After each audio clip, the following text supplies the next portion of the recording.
পলিটেকনিকে পড়ব, দক্ষ দেশ গড়ব। দেশ গড়ার আগে প্রত্যেকেরই নিজেকে গড়ার চিন্তাটা করা খুব জরুরি। আর এই চিন্তার অংশ হিসেবে এসএসসি পরীক্ষার পরে এখন তুমি কোথায় পড়াশোনা করবে সেটা নিয়ে ভাবছো। এই মুহূর্তে যারা পলিটেকনিকে পড়তে চাইছো তাদের মাথায় নানা রকম প্রশ্ন ঘুরপাক খাচ্ছে। তার ভিতর অন্যতম একটি প্রশ্ন, এবার পলিটেকনিকের পড়ার যোগ্যতা কী? এবার পলিটেকনিকে পড়ার যোগ্যতার ভিতরে কিছুটা শিথিল করা হয়েছে, কিছুটা পরিবর্তন আনায়ন করা হয়েছে। যেখানে এসএসসিতে জিপিএ 3 যদি গণিতে অথবা উচ্চতর গণিতে 2 পয়েন্ট থাকে, এই মর্মে পলিটেকনিকে ভর্তি আবেদনের যোগ্য বলে বিবেচিত হবে।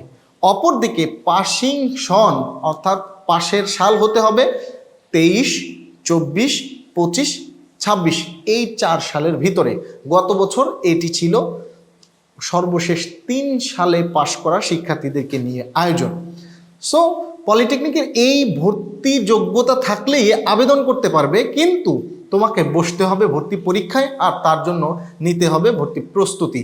আর ভর্তি প্রস্তুতি গ্রহণের জন্য তুমি সফটম্যাক্স অ্যাপকে দারুণভাবে কাজে লাগাতে পারো। ডেসক্রিপশনে চেক করতে পারো, সফটম্যাক্স অ্যাপ নামে একটি অ্যাপ আছে, যেখানে পলিটেকনিক অ্যাডমিশন সেকশনে তোমার যাবতীয় সাবজেক্ট এবং যাবতীয় সাবজেক্টের এমসিকিউগুলো প্র্যাকটিস করা, পরীক্ষা দেওয়া এবং এখানে নিজেকে মূল্যায়ন করার দারুণ সুযোগ আছে। আর এই সুযোগকে যারা কাজে লাগাতে চাও তারা ঝটপট সফটম্যাক্স অ্যাপটি ডাউনলোড করে নাও। এর পাশাপাশি একটি বিষয় একটু জেনে রাখা জরুরি, ভর্তি পরীক্ষা হবে সেপ্টেম্বরের 26 তারিখ।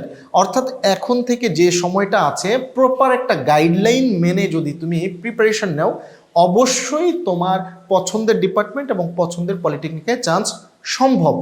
তবে যে সকল শিক্ষার্থীরা মিসগাইডেড হয়ে যায় যে পলিটেকনিকে ভর্তি পরীক্ষার জন্য খুব বেশি প্রস্তুতি গ্রহণ করা লাগে না, তারা আসলেই পড়াশোনা থেকে শুরু থেকে ভুল তথ্যের মাধ্যমে নিজেদেরকে প্রস্তুত করছে। যেমন যারা আর্টসে পড়ে, যারা কমার্সে পড়ে, তারা কিন্তু সায়েন্সের যে ফিজিক্স, কেমিস্ট্রি এবং অন্যান্য যে সাবজেক্টগুলো এটা পড়ে নাই।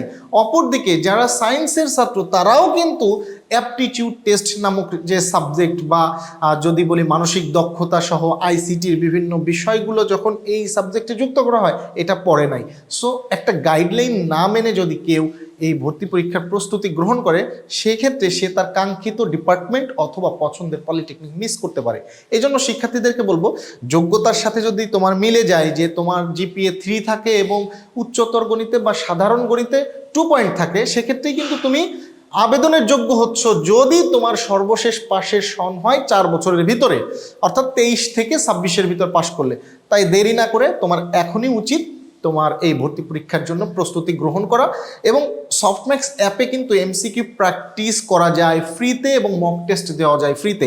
তুমি ফ্রিগুলো অন্তত ব্যবহার করেও তোমার প্রস্তুতিকে সানিয়ে নিতে পারো।